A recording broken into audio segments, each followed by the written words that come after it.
We're all good. Are we ready to rock? We're ready. Proper title. I have a history of detitling Jean and giving her the wrong label. So rather than do When that did again, that happen? when I was much younger. So she was You the demoted vice. me. I demoted. She was my boss, by the way. Wait, So are you serious? Yeah, she was the vice president of product management globally for Bally. Oh, for Bally. And I worked, I think it was like an associate. associate manager. Like I was as low as you go, she was the top. And so I was introducing her, actually I think to Scott. And I said, hey, this is Jean. She's director of product management. And she's with other VPs who are like, yo, dude, you just have, you botched that. I'm like, you. no, you didn't. And then they did. And then I was like, I'm so sorry. I felt, the punishment was I felt horrible for like 24 hours, right? So then she was, gracious about it. Yeah. So, but now it looked like Senior VP Studios or SVP, USA Studios? Yeah. Yes, US Studios. US Studios. SVP US Studios. We don't do much of an intro, but I will say that. Go ahead. All right, everybody, quick disclaimer so we don't get sued by the Federal Trade Commission. So this episode is sponsored by IGT. We're grateful for them for that. Wanted to clarify so everybody knows, and hope you enjoy the show.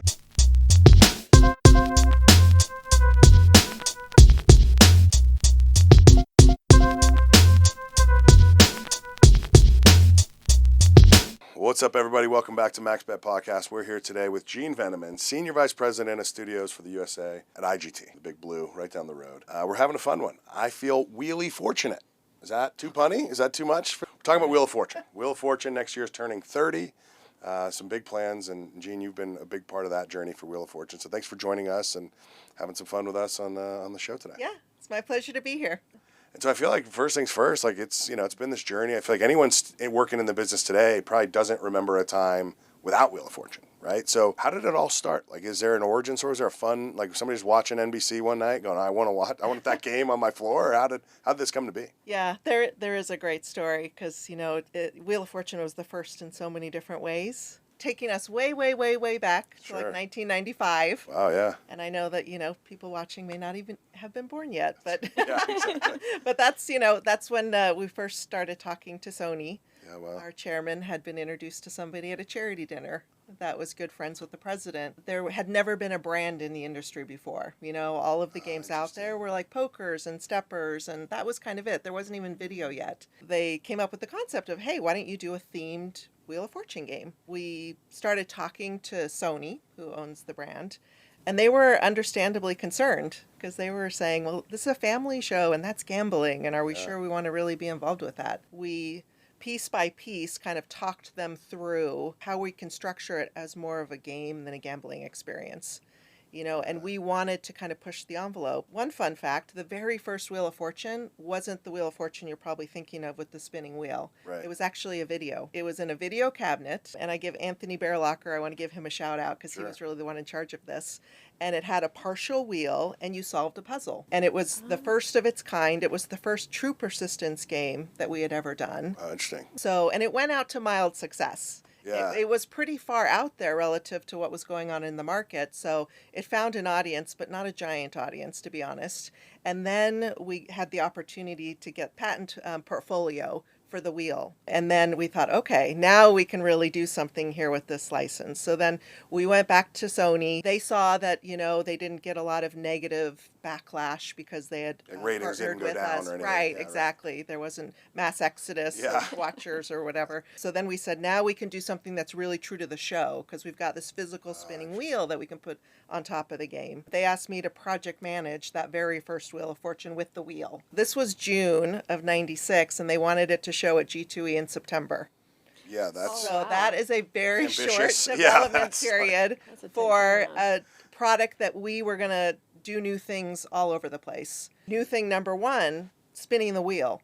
We didn't know how to do that. Our first version, we had a string, and we were like pulling the string, saying, this is what's going to happen. Oh, really? Wow. Yes. Then we went to our second prototype, I think, had a windshield wiper motor from a Volvo, and we stuck that on the back. And we were like, okay, now we're getting it to actually spin. At least I get my armrest. Yeah, exactly. Yeah. We didn't have, that technology didn't exist. The other thing that didn't exist was sound. All of our sounds to that point were just mechanically generated. Just an actual bell. The concept of the Wheel of Fortune Right. didn't exist in a game. We had to hire a sound engineer and put new speaker system in the game. Wow. So that was another element that just had never been done before. To put the accessories on the game, all the machines out there were basically plain Jane machines with sign packages. Right. The decorative element of a casino at that point was just signage, but all the machines looked pretty uniform. Right. So putting what we called the antlers on it and the Pope's hat, which is where we had the sound, Pope's hat, all nice. of that, all of that was brand new to the industry. So Interesting. we really pushed a lot of bounds, and we did it. We were able to get it to G2E, and I remember unveiling it at the show, and that was an amazing moment. And then it went out in December. I remember it went out at the Mirage, Okay, and yeah. there was a bank of 6, and we were all watching, and players would get the Wheel of Fortune wheel, and they wouldn't know what to do. Oh. Again, players being prompted to do something in a bonus round wasn't familiar to them. Unbelievable, yeah. They were just okay. used to spin and stop, or pick my cards. Yeah, Okay. right. But the wheel, the button was blinking, the machine is making all the noise, and they're like, "What's happening?" And we're going like, on? "Press the button." Yeah. in the background. Said that. Yeah, exactly. And we also we had pretty modest expectations for it. We're like, Sure. "Well, we hope it does well. If we get a few hundred out, we might be happy."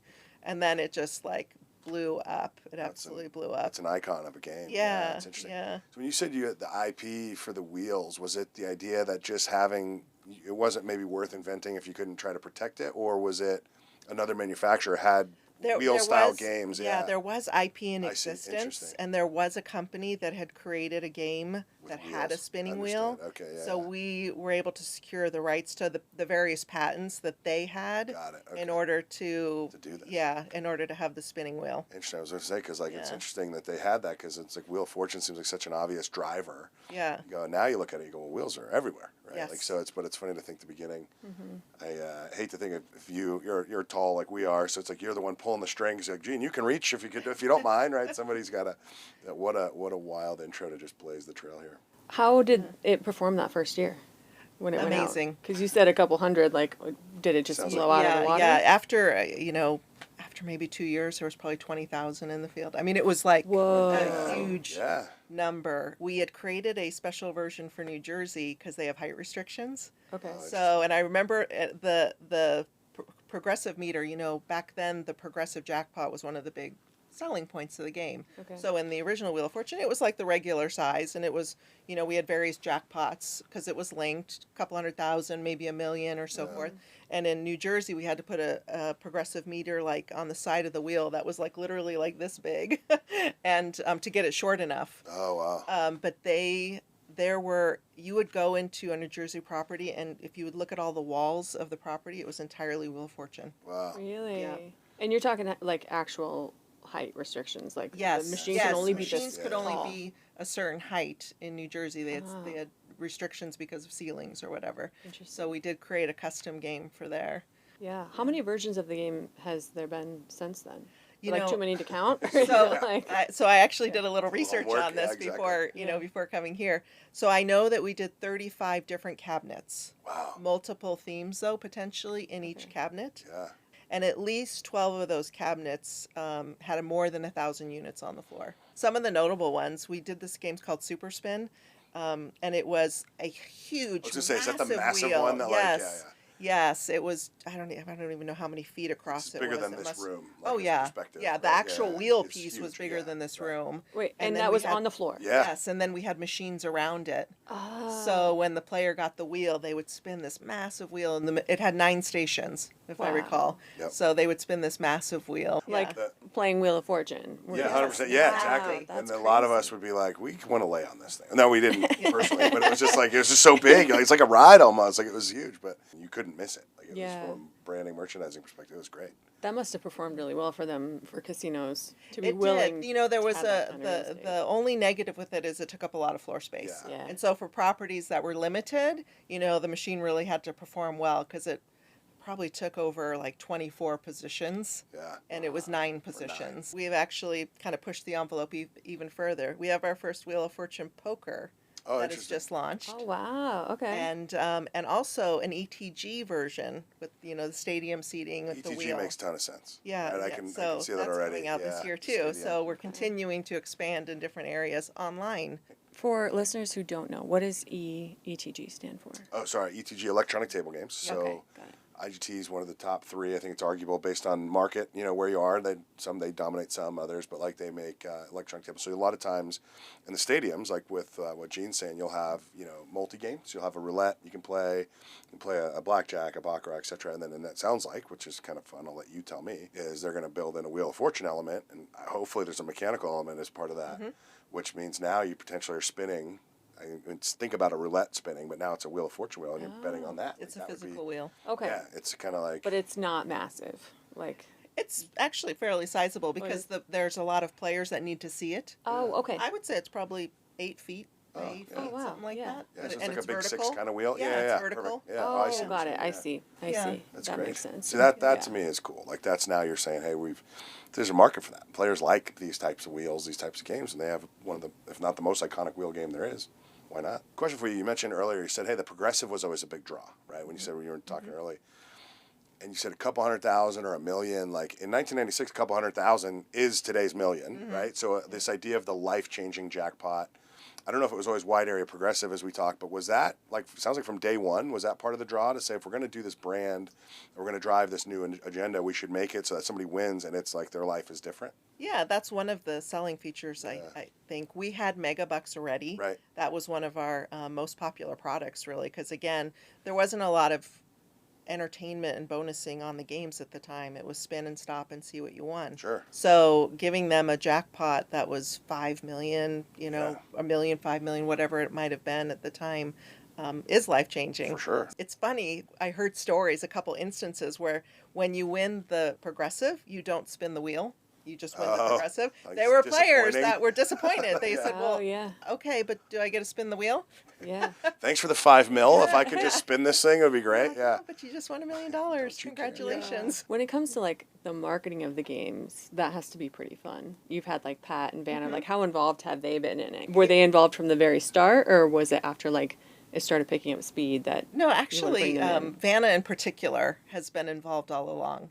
I remember the New Jersey version I mentioned to you, which was probably 1997. She went with us to the launch of the game in New Jersey. She's fantastic. To stand and present the game, or to just Yeah. sit with you in the back and watch and see if they hit the button? Like, was she doing both? Or was yeah. A Was little she bit of telling both. them to Consider- push yeah. the button? I've Yeah. heard the stories that she would love to go on the floor and just surprise players, like stand behind them. And if they get the wheel, then she might say, good luck, or something. And they would be funny. like, It's in what's stereo. happening Yeah, here? exactly. Yeah. That's so awesome. funny. So she's been an amazing partner. Yeah. What's like one of the most notable campaigns that you guys have done for one of these launches? Well, we're for our 30th year, which is next year, we're planning a lot. Oh, cool. So Okay. that might be eventually, what is our most notable, just to Sure. be able to celebrate Yeah. the whole history of the brand. Again, for a game to be so successful for so long in the industry is Unreal. very Yeah. unusual. Yeah, absolutely. This year we're launching, I think, 5 different Wheels. cabinet styles, 5 different games. Yeah. Okay. I mentioned the poker and the ETG. Yep. We also have WAFT Trio, which is a 3-seater that has a physical Big- wheel Yeah. as well. Is that out now? It I started is. seeing those larger. It's kind of. It's designed to go on a wall, Right. ideally, Okay. and it's number 1 on Is it? 2 different Eilers Ooh. lists right Ooh. now. So Might have a so good we're award very show next excited time. about that Yeah, one. yeah, exactly. Yeah, WAFT Trio. So we're really putting a lot into the market this year. Mm-hmm. So next year is the player celebration year. We're going to do a lot of marketing around the 30th year and have all sorts of player activities and events. Bring them in on the celebration because without the players, we don't have a Game doesn't successful last. game. Right. So let's celebrate all those players who've been supportive of the brand. Over 30 years with all of the different versions, obviously keeping up with like player preferences and whatnot, was there ever a point where you guys were like, well, it's been a good run, we need to like transition out, or has it always just been a staple and killing it the whole time? The market seems to ebb and flow with brands. There are certain years where there's tons of brands in the market, and then other years where, the companies sort of get away from that and kind of do their homegrown stuff. Mm-hmm. I feel like Wheel of Fortune's just its own thing, and it's always been there, and it's always done well. So I don't think we ever wavered. I don't think we ever said, okay, this was fun, but we should probably wrap it up now. I don't think that's ever happened. So just as a gambler myself and trying to envision this, can you walk me through the poker variety? Like, it makes sense as a slot, as an ETG. I can picture. I probably don't even need you to explain it to me. But poker, I'm like, how are you going to do that? Like, how do you catch me on the wheel side of poker? Like, what are we doing to make it wheel? So, you know how poker players tend to be very loyal to kind of a classic game. Typically yours, but yeah, they're double. Yeah, they're all IGT games as it is. We know a little bit about poker. Yeah, right, yeah. That's true. It is hard to get poker players to move off of their double bonus or whatever it is. Whichever version you play. Yeah, whatever it is that's their favorite. Yep. We're actually, it's here in Vegas, and we're actually seeing some pretty decent performance because we knew this was a little bit more of a risk to get poker players to play something that had, but side bets. Yeah, with the poker game, you can fill in the puzzle while you're playing your poker hands. Oh, cool. Yeah, because I think I think to your point about you having the poker, if anyone's going to do it, it's you guys. Because when I play video poker, and my former host Lando was a video poker nut, so I played a lot with him. We would only play triple-double usually, double-double, right? So the brands that IGT has in poker, I don't think it's disputable. Like you're the leader. So for you to add it, and again, it sounds like persistence where I'm getting a bone. I win, I get to spin the wheel and add a letter to the puzzle. Eventually I'll win the puzzle. Or if there was some mechanism similar to like a super times pay where the wheel comes on. So like that to me is a believable step a player would take. Yeah. Because it's already the game I like. Or if it's in a multi-game, you go, here's a game I like. I'll try this one. Because same people, right? If you just said, hey, wipe all that out, new company come in, let's do it, probably not going to work. So that's why I was like, oh, this is a bold swing, I think, even though if anyone's going to do it, you guys are the ones to make that swing. So. And fingers crossed we get those players that want to come back and play again and again and again like they do some of their other favorite games. For sure. Pokers tend to stay on the floor a very long time. Do you have any good behind-the-scenes stories? It was fun in the early days to actually go to see the show. Yeah. And go to their offices there. Yeah. And one thing I'll say is, when you see game shows or any show on TV, it looks so big and grand. So I was going to ask you. It was a tiny soundstage, like tiny. Yeah. And like probably a third of what you would expect it to be. It just looks so big and grand on television. But the reality is it's a pretty intimate little setting. At least that was back in the day. Yeah. I don't know what it's like today. I did always wonder that because you'd watch the show and, you got Pat Sajak up with the players and then Vanna White over at the board. And it looks like it's a mile away, right? The board appears super far and you go, but it can't be that far because we're just talking. There just seem to be, it's not like he's yelling at her. Hey, man, it's just, so it's like, I always wondered if that was just the magic of television to make it look big or if it was actually, it was actually just a small room that, good camera angles or whatever. Have you ever gotten to be on the show? Or did they ever invite you and you maybe said yes or no? Absolutely not. No? Would you? Like if they said, hey, Jean, 30 years, let's do it? I don't No? think so. I wouldn't. There's no upside for you? I enjoy watching from the back, but I don't know if I would want to be on the show. Are you good at-home solver? Or then you're just like... Yes, yeah, because again, when there's no pressure on you, you like know always better than the contestant. right, You're like, why aren't you saying it? Well, that's right. Can't it's motorcycle handlebar. Like, what? That's not a thing. I will put you on the spot, though, because maybe I'm the only one that thinks this way. Do you have letters? Like I don't know if they're lucky letters, right? But I always think of in final, you get to find the wheel, like the last round, the bonus round, and they give you, right, the RSTLNE, and so you get the famous letters. There's so many other letters to pick. Like, how do you know? And I always find the guys and girls that win, pick a lot of random letters. They go for a U and a J. I'm like, do you have a lucky letter? Like, what were you putting in your mix? When you play Wordle or something, Sure. I always pick one of my first starter words was always like steam. Okay. Or, because I feel like ST is always a common one. EA is good. Yep. M is not bad. Yeah, So there's one. I don't know why. I clearly overthink that, but... I don't think I've ever thought of that in my life. Well, no one expects. And I don't think I would have, if I got up there, I would probably just guess like the letters of my name and go. It's your own. Take an H, an I. Yeah, exactly. L. Will L work Y, again? R's, Yeah. You already have L. Are you having to modernize like your approach to the brand at all, or is like, hey, the brand's iconic enough, and we're just doing form factor changes or thinking about this as we would any other slot innovation? And just keeping true to the brand, or how does that interplay as you're? Well, we definitely, as far as like keeping up with gaming slot trends, we would want to integrate those into current versions. Sure. Pot games are really popular right now, so like the Wheel of Fortune Trio has a couple of pots in it. Oh, cool! Yeah. How long was it after that you tried a new brand? Like, because you guys said we're blazing the trail. There was no brands. We did a brand. And then we're like, well, this makes a ton of sense. Let's jump into another, because IGT's kind of known as the leader in branded games. Yeah, so then our second brand was Jeopardy. Oh, interesting. So, Wheel of Fortune was on at 7 p.m. always. Jeopardy was 7:30. Exactly, And it was also with Sony. Yep. And so rolling, that was sort of the obvious next one. Yeah. Sony was happy with our partnership, so they were like, hey, what about Jeopardy? And again, Jeopardy was a super successful show, very well known. It didn't have the legs or the long-term success, but we did do a few Jeopardy games that were really, really popular, did well. And then the third brand is kind of notable because there's a funny backstory to it. Elvis was our third brand. Oh. And What a third swing. Okay. Went from 7 to 7:30 to like the king of rock and roll. Like, all right. so we were working with the estate to put together this amazing game, and we were going to have all these different songs that would play. And I think you would, if I remember right, you would spin the wheel and the slices had different songs on it. We were pretty far along in the development, and I remember then the estate came back to us and said, "That's great that you got all the rights to all these songs." And Oh, we were no. like, Aren't what you rights? giving us the rights? Oh. What do you I mean? didn't even think about it. Yeah. Yeah, and they said, "Oh no, you need to go and get the sync and the master rights for all of these songs." Oh, wow. And we, all of our eyes were like this big, and we Whoops. were like, okay.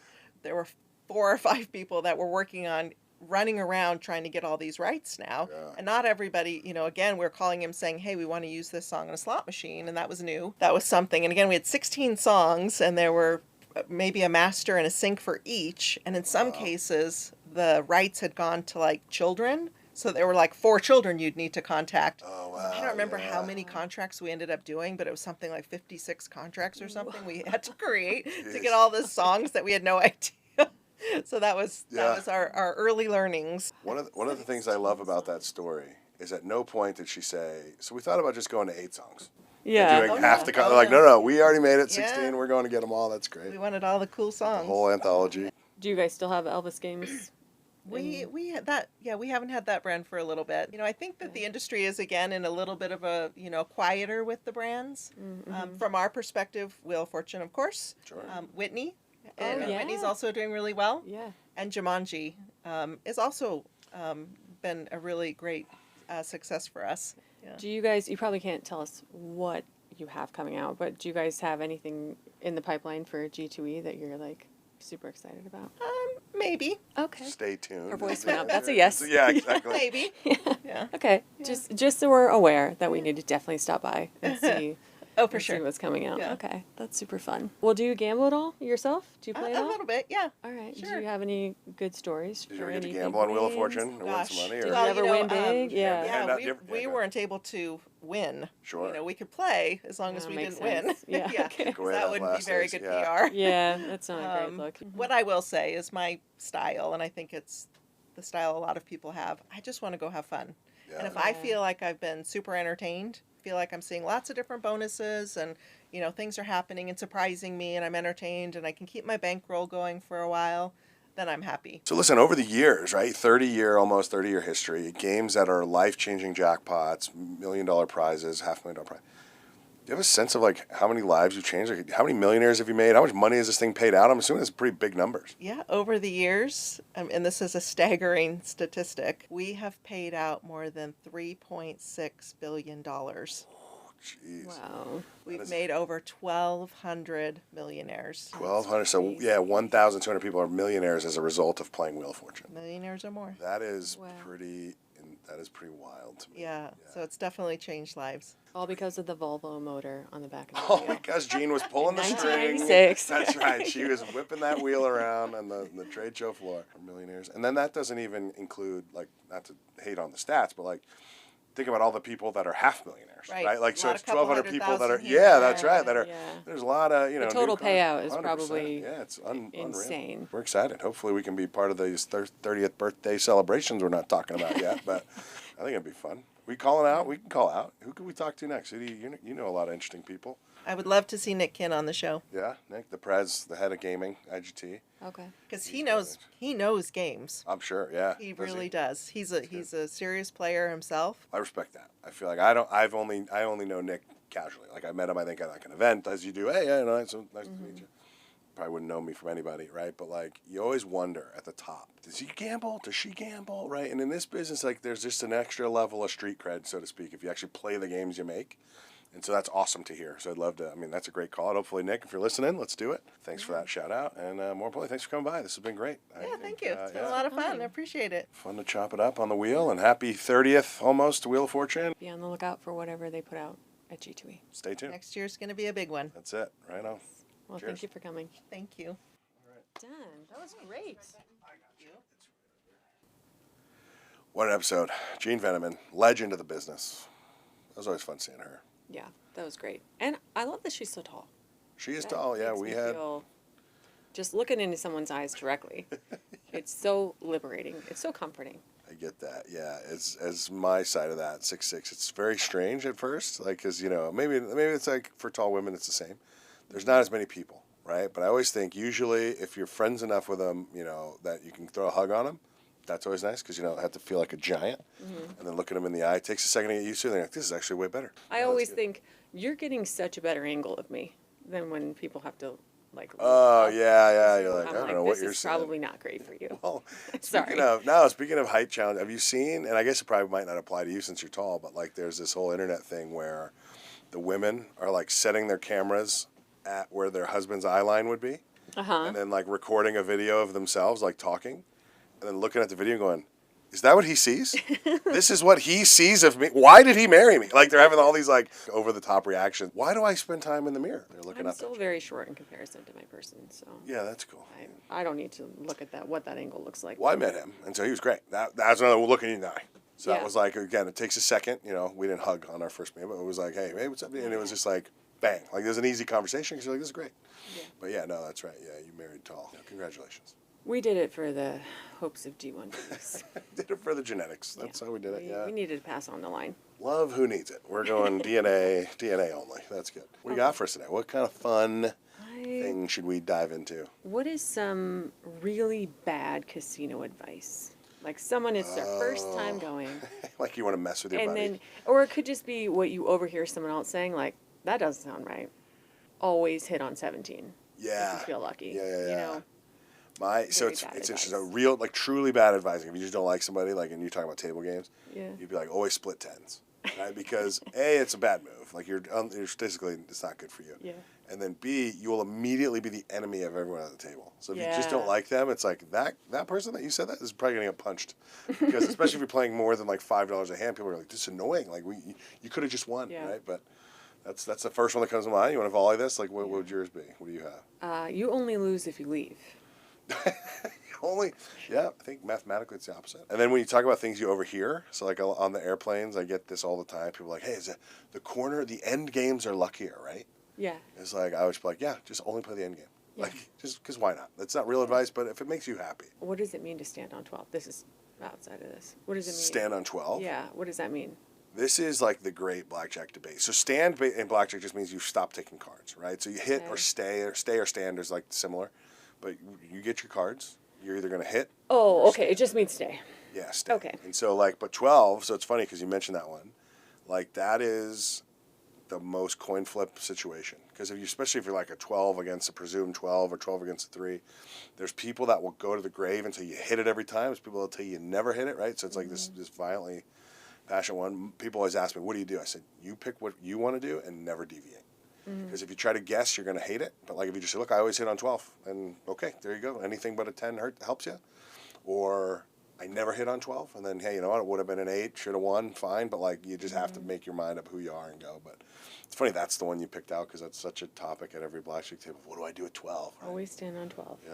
Yep. You got to lose big to win big. It's like me.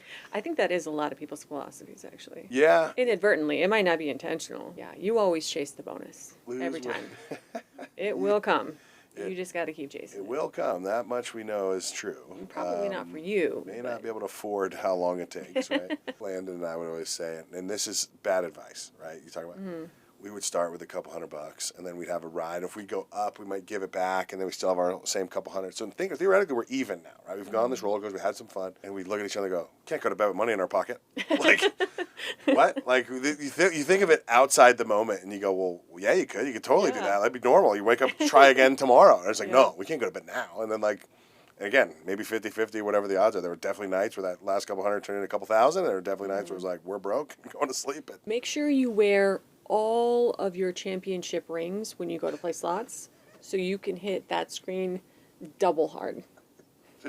just pounding the wheels off of it. I was going to say touching the screen changes the outcome. That would be bad advice to give. Make sure you have that volume all the way up. 'Cause See, you want to annoy everyone else so nobody else wins. It's around so you. funny, the volume thing. Like, I never know how to feel. Some of them, the volume, there's usually 3 beeps, right? There's 1, 2, 3. And so 3 always feels like too much. It's always too much. 1 is Always. never exciting enough. So for me, I'm like Goldilocks in that middle. Like 2 is just enough. I don't want to hear the pots closing from across the casino. But I kind of like it Big. when I'm next to you, though. So like if you and I are playing the same game, we're just on different part of the bank. I love hearing. I don't always love hearing you win because part of me's like, damn, I could have sat there. Like I could be winning. Like it's like a little bit of jealousy. Yeah. But then there's also a little bit of like, all right, I'm due. Her pot just closed. My pot's going to close next. Or her, the hold and spin just triggered, and mine will trigger next, right? I don't mind hearing the sounds. I just don't want my ears to be like annihilated with the sound. Oh, I see. I don't want it. There's no reason to be on full volume, but some people have this superstition that full volume means that machine's going to Oh, is it super? I just assumed they couldn't hear superstition. things. I just assumed they were No, no, like maybe full older, volume. no ear working. Hit the screen, like your life depends on it. Yeah. Just the picture of this player in their lucky coat with their championship rings on. Oh, yeah. And their volume at full height, just pounding the machine It's more common on than the you corner. think. Yeah, exactly. Yeah, on the end cap, 100%. Black eye from having split tens earlier. They- Like we're just in a complete picture. This is a mini movie. We make And it they've short. been there for hours. Yeah. Oh, they can't leave. Can't go to bed with money in their pockets. So they're just playing. Yeah. But they won a free cruise, so it's okay. What a legend. Yeah, that would be. Free cruise is the life. Free anything, right? I feel like that's where I wonder how that's changed because I feel like it used to be you get a free buffet, and maybe you still get a free buffet. The buffets are going away. Do they still have buffets? I haven't Less seen and a less. buffet. I haven't gone to a buffet in a while. It's probably why I'm losing weight, but like it's, it turns out it's probably good for your health. But like they are going away. But anyway, you get free something, free meal. And so I'm sure there's a level where you get that, but now you get less of that. I wonder if that just people are playing because they're like, no one's stopping me. He used to stop me and give me a free room, so I go to bed. Now I got no free room. Well, I'm guessing it depends on your player Oh, level, for like your sure. tier. 100%. I don't qualify for the free cruise is my point. Generally, I'm not that lucky. But you usually can cash in a free buffet, at least historically. And they're like, the steakhouse, no. This guy, No. yeah, we got tacos in the cart walking around. We'll give you 2 of those, big guy. Just You take it actually easy. get your parking validated. Yeah, except free soda in the machine. You're good. It's so We will actually bring you a free drink if you just play. yeah, exactly. If you just, Like, wait, don't I already get that? yeah, exactly. Yeah, you're giving me another free beer, buddy. Don't you worry. Oh, great. Yeah, well, that would be bad advice. I think if anyone followed that advice, they'd probably not have a great time. No. But if you follow it and you win, let us know. That'd be great. Just go in and start Yeah. punching machines and like sitting on the corner. Also, if you're one of the 1,200 millionaires from IGT Wheel of Fortune, I would also like to know. Yeah, we'll interview you. That'd be fun, actually. Or- Should have done that call out. Like, oh, I'm Yeah. a Wheel of Fortune millionaire. Let's talk about that. Yep. Why'd you play the game? Mm-hmm. It's not. I don't think it's the same rule for Wheel of Fortune, but one of the things that growing up in Vegas, and it's IGT related, was First of all, do you know how you say Vegas? how do I say Vegas? You say it like Vaygas. Vegas. Nobody says. How do you say it? Vegas with a like an E, but you have like a long A. Anyway, keep going. Things you learn, I guess, growing up in Vegas. And so anyway, so megabucks, right? And you knew that statistically you were likely not to win because it's a big $10 million plus jackpot, right? But the rule and you can ask anyone that grew up in Vegas, whatever, this town, Las Vegas, damn it, Sin City, they'll tell you you always bet the $3, right? Because For what game? For megabucks. So it's a $3 max bet. Oh, okay. Max bet has to be on to win. And so it was one of those rules that like you'd see people bet $2, hit the damn symbols. Don't win the 15 million because they didn't hit the third dollar. They bet $2 instead of $3, and so they won. Like, yeah, they still won 10 grand or some number, but it's like What jump do you off do? a bridge. What are we doing? Yeah, like what are we doing? So like growing up here, you just knew. Like I don't know if it's good advice, but if you're gonna play $3 every time. I mean, you'd have guys going into their pocket like, oh, I only got $2, and put $1 in just to make the last bet so you could try to win the jackpot. Wow. Because there were so many near misses of people that hit the symbols on non-max bets, right? And so, just like this podcast, you got to max bet that thing every time. Love that. Great plug. That's Great plug. Plug Let's the end show it there. on the show. Yeah, exactly. All right, we'll end it there. Well, thanks for tuning in, everybody. We had a blast. See you next time. All right. Bye. Cheers.